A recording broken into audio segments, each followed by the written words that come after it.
Nunca olvidaré esa noche. No por lo que pasó, más bien por cómo me sentí por dentro. Era uno de esos momentos que te cambia aunque tú no lo sepas aún. Me llamo Lucía Delgado, tengo 28 años y vivo en el barrio de Triana, en Sevilla. Trabajo como diseñadora en una pequeña firma de moda sostenible. Suena más glamuroso de lo que es en realidad. Vivo sola en un ático caluroso pero con una vista espectacular al río Guadalquivir, y justo esa noche, mientras me maquillaba frente al espejo antiguo que heredé de mi abuela, algo en mi reflejo parecía distinto. Quizá los labios rojos más intensos, quizá esa blusa blanca semitransparente que dejaba intuir el encaje marfil de mi sujetador favorito. O tal vez era la mirada. Algo en mí quería ser vista. Esa noche me esperaba una cena algo improvisada, organizada por mi amiga Ana, en un restaurante de tapas escondido en una callejuela del centro. Me puse unos vaqueros ajustados de tiro alto, botas de cuero con un leve tacón y el pelo suelto, ligeramente ondulado. El perfume de vainilla y almizcle completaba el conjunto. Quería sentirme libre, segura, un poco provocadora, pero sin que se notara demasiado. Cuando llegué, Ana ya estaba allí. Pero lo que no sabía era que también vendría su primo, Iván, un chef de 34 años que vivía en Valencia pero que estaba pasando unos días en Sevilla por una feria gastronómica. Alto, piel tostada por el sol, camisa de lino arremangada y una barba perfectamente cuidada. Lo noté en cuanto me miró, no estaba allí solo por las tapas. Al principio, la conversación giraba en torno a cosas inofensivas. Las croquetas, el vino, las risas compartidas con Ana. Pero yo notaba sus ojos fijarse en mis dedos cuando jugaba con el borde de la copa, o en mi tobillo al cruzar la pierna con cierta lentitud. Sentí como mi blusa ligera respondía a la brisa del patio interior, marcando suavemente mis formas. Había algo en su mirada que no era vulgar, pero sí, deliberado. En un momento dado, mientras Ana fue al baño, él se inclinó ligeramente hacia mí y preguntó con voz baja. ¿Tú, siempre hueles así de bien o es parte del hechizo sevillano? Podría haberme reído, pero no lo hice. Lo miré y respondí. ¿Y tú siempre sabes qué decir, o te entrenas con desconocidas? Se rió. Pero lo que siguió no fue una carcajada superficial, fue un silencio suave, como si las palabras ya no fueran necesarias. Sus dedos tocaron por un segundo mi muñeca, casi por accidente. Pero ese contacto encendió una corriente bajo mi piel. No era amor, ni siquiera deseo claro. Era tensión. Expectativa. Un juego que recién comenzaba. Al final de la noche, intercambiamos móviles, como quien hace algo por educación. Pero ambos sabíamos que no era por cortesía. Era una promesa silenciosa. De volver a vernos. De terminar la conversación. O de comenzarla de verdad. Aquella noche, ya en casa, mientras me desmaquillaba lentamente y me quitaba el sujetador con un suspiro, pensé en sus ojos. Y me di cuenta de algo, hacía tiempo que nadie me miraba así. Como si detrás de mi ropa, mis palabras o mis silencios, hubiera algo digno de explorar. No tuve que esperar mucho. Al día siguiente, justo después de la 1, recibí su mensaje. Corto, sin florituras, como alguien que no está para juegos. Hoy cocino yo, ¿te atreves? Tardé 15 minutos en responder. No porque no supiera qué contestar, sino porque no quería parecer demasiado disponible. Fingí dudar mientras me ponía un vestido camisero color mostaza que dejaba un botón de más abierto justo donde comenzaba el escote. Nada exagerado, solo lo justo para que, si él miraba, no pudiera no mirar. Me recogí el cabello en un moño bajo, dejando sueltos 2 mechones que rozaban mis mejillas, y opté por unas sandalias de piel con tiras finas que mostraban mis pies cuidadosamente a regla. Sí, lo admito, sabía lo que hacía. Me recibió en su piso temporal, un ático con una terraza bañada por el sol de Sevilla. Dentro, olía a tomate cocido lentamente, ajo y algo dulce que no lograba identificar. Llevaba un delantal gris y una camisa entreabierta, dejando ver parte de su pecho y una cadena dorada que le colgaba sin pretensiones. ¿Tú cocinas con perfume?, preguntó, notando que había elegido la misma fragancia de la noche anterior. ¿Tú cocinas sin camisa? Empate, respondí sin pestañear. Me ofreció un vino blanco frío y empezamos a hablar entre cucharones y cucharadas. No todo era coquetería. Me sorprendió lo mucho que sabía sobre ingredientes locales, sobre la tradición culinaria de su tierra. Pero también sobre emociones. Me escuchó de verdad cuando hablé de mi abuela, que me había enseñado a coser, o de cómo a veces me sentía invisible en mi trabajo, como si mis ideas fueran buenas solo cuando salían de otra boca. Tú pareces fuerte, pero me da que muchas veces te sientes sola, dijo, mientras rallaba queso con lentitud. Esa frase. Esa maldita frase. Porque tenía razón.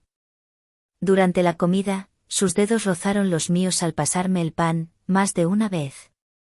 Al final, cuando me incliné para probar la salsa directamente de la cuchara que él sostenía, su mirada se detuvo por un segundo en mi clavícula, y luego en mis labios. No hizo nada. Pero en ese gesto, o en esa contención, hubo más erotismo que en 1000 besos. Me excité, sí. Pero no de la manera simple y predecible. Fue un deseo elegante, sutil, que recorría la espalda como un escalofrío. Después del postre, me ofrecí a ayudar con los platos. Lo seguí a la cocina, donde el espacio estrecho nos obligaba a rozarnos al movernos. En un momento, me incliné para dejar un vaso y noté su mano rozar mi espalda baja, apenas un segundo. No se disculpó. Y yo tampoco me aparté. ¿Y tú? ¿Siempre invitas a comer así, con vino y tensión?, pregunté con media sonrisa. Solo cuando me interesa alguien, respondió. Y entonces bajó la mirada a mis pies descalzos sobre el suelo frío de mármol. Tienes unos pies preciosos, por cierto. Me quedé en silencio. No esperaba eso. Y sin embargo, me encantó que lo dijera. Al salir, ya en el ascensor, noté mis mejillas encendidas y un ligero temblor en las manos. No había habido ni un solo beso, pero el deseo se había quedado en el aire, pegado a la piel. Sentí que algo había comenzado. Algo que no se podía frenar con normas o prudencia. Esa noche dormí mal. No por insomnio, sino por exceso de estímulos. Me desperté varias veces con el recuerdo de sus ojos, de su voz grave diciéndome que le interesaba. Y, sobre todo, de la forma en que había mirado mis pies. Nunca nadie lo había dicho con tanta naturalidad, con esa mezcla de deseo y respeto. Me hizo sentir, vista. Al día siguiente, volviendo del trabajo bajo el calor aplastante de Sevilla, recibí otro mensaje de Iván. Te invito a mi rincón azul. Prometo no cocinar. No supe si reír o morderme el labio. Pero respondí con una sola palabra. Voy. Llegué poco después de las 8. Llevaba un vestido largo de gasa celeste, con un lazo que marcaba mi cintura y un escote discreto en la espalda. Debajo, un conjunto blanco de encaje, fresco y cómodo. Había recogido mis uñas en un tono marfil satinado, muy natural. Solo él, si las miraba con atención, sabría que las había arreglado pensando en la cita. En los pies, sandalias sin tacón, apenas una tira dorada. Quería estar, tocable, sin parecer que lo buscaba. La habitación azul era en realidad su terraza. Había colgado cortinas vaporosas, algunas velas y una alfombra tejida a mano. Una pequeña radio antigua sonaba con boleros lentos. Me ofreció una infusión de menta y me senté en el suelo con las piernas cruzadas, notando cómo mi vestido se abría sutilmente sobre mis muslos. Él se sentó frente a mí, sin camisa, solo con un pantalón de lino blanco. Su piel bronceada contrastaba con el azul profundo del atardecer. Tú pareces tranquila, pero se nota que por dentro eres una tormenta, murmuró, mientras sus dedos jugaban con el borde de su vaso. Sentí un nudo en el estómago. No por incomodidad, sino porque esas palabras me desnudaban más que cualquier gesto físico. Me limité a mirarlo. No podía responder sin temblar. ¿Qué te hace sentir viva, Lucía? No lo que piensas. Lo que sientes. Aquí, dijo, tocándose el pecho. Tardé en contestar. Pero cuando lo hice, no hablé de moda ni de sueños. Hablé de tocar cosas suaves. De mirar cómo se doblan las sábanas limpias. Del olor a tierra húmeda después de la lluvia. De cómo alguien puede acariciar tu talón con la yema del dedo y que eso sea más íntimo que un beso. Sí, hablé así. Sin miedo. Él se acercó. No para besarme. Solo para levantar una de mis piernas y ponerla sobre la suya. Sus dedos trazaron un camino lento por mi tobillo, subiendo por la pantorrilla. Nada vulgar. Casi reverente. Y me preguntó. ¿Te gusta sentir así? Que te toquen despacio, sin apuro. Asentí. Y su mano se detuvo justo donde comenzaba la tela del vestido. No subió. No bajó. Solo esperó. Y fue ahí donde me di cuenta de que el deseo no siempre se siente entre las piernas. A veces está en la garganta, en la piel de los brazos, en el aire que no llega. Esa noche, no dormimos juntos. Pero cuando me despedí, él besó el empeine de mi pie, sin decir una palabra. Y ese beso, tan pequeño, me hizo sentir más desnuda que si me hubiera quitado el vestido. Una semana después, Iván volvió a Valencia. Pero antes de irse, me dejó una invitación escrita a mano. Te espero en Granada este sábado. No traigas nada. Solo tus ganas. Acepté sin preguntar. Cogí el tren al amanecer y llegué cuando el calor comenzaba a subir por las calles empedradas del Albaicín.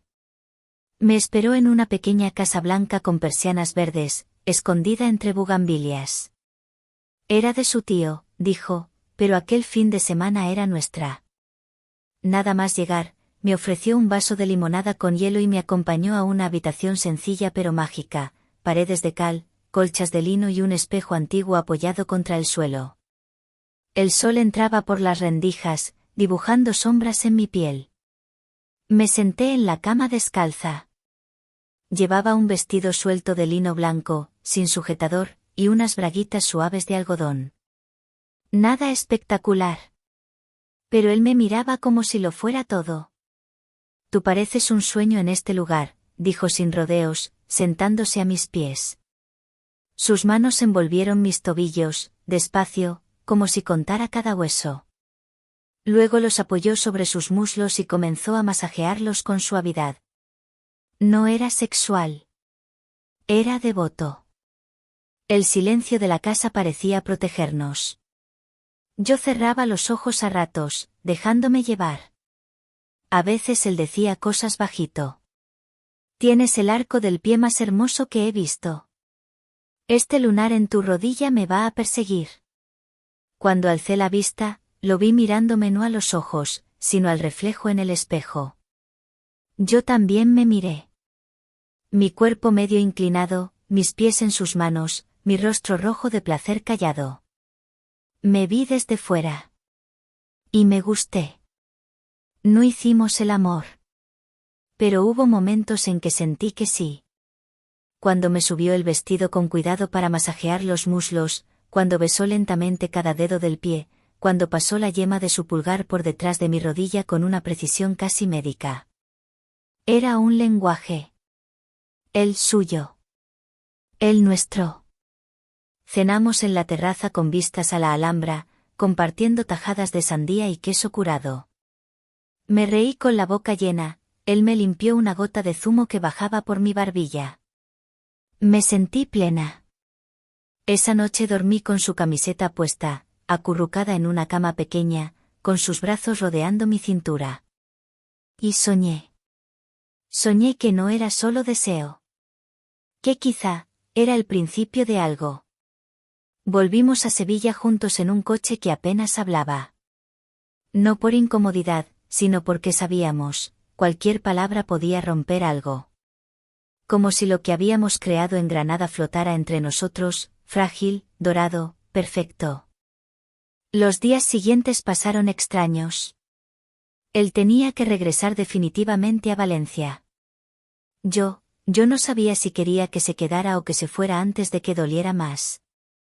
No nos escribimos por 3 días. Hasta que me llegó un mensaje suyo, una sola frase. ¿Tú sentiste lo mismo que yo? No respondí. En lugar de eso, esa noche me puse el vestido de lino que había llevado en Granada, el mismo que aún tenía su olor. Lo llevé sin ropa interior, descalza, con los pies recién lavados, suaves, esmaltados en un tono crema.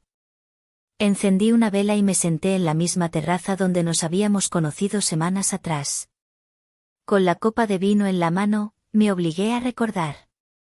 No la emoción fácil, sino cada gesto, cada palabra. Y entonces, en la madrugada, tocan la puerta. Era él. Mojado por la lluvia, temblando. No como alguien desesperado, sino como quien ha perdido el control y ha venido a recuperarlo. No me dijo nada. Yo tampoco. Lo dejé entrar. Caminamos hasta mi habitación. La luz tenue de una lámpara de papel iluminaba la estancia en tonos cálidos. Cerré la puerta con llave. Él me miró sin moverse. ¿Tú, sabías que volvería? Sí, dije. Se arrodilló frente a mí. Y besó mis pies. Uno a uno. Sin erotismo explícito. Sin teatralidad. Como si fueran un templo. Como si fueran su respuesta. Yo lo miraba en silencio, con una mano apoyada en la pared, el vestido cayendo ligeramente por un hombro, mostrando mi clavícula desnuda. Él no subió por mi pierna. No me desnudó. Solo apoyó la frente sobre mi empeine y respiró. En ese momento, supe que algo se había roto. Algo hermoso. Algo peligroso. Tengo que volver a Valencia mañana, susurró. Y yo no voy a seguirte, contesté, sin dureza. Se quedó quieto. El silencio se alargó como una línea tensa entre dos mundos. Entonces lo besé. No en los labios. Lo besé en la sien. Y eso fue más íntimo que cualquier cama. A la mañana siguiente, cuando me desperté, ya no estaba. Sobre la mesa, una nota. Volveré. Pero si no vuelvo, recuerda, tú me hiciste sentir. Cerré los ojos. Me abracé las rodillas. Y lloré. No por tristeza. Sino porque sabía que, aunque nunca regresara, algo en mí ya no volvería a ser lo que era.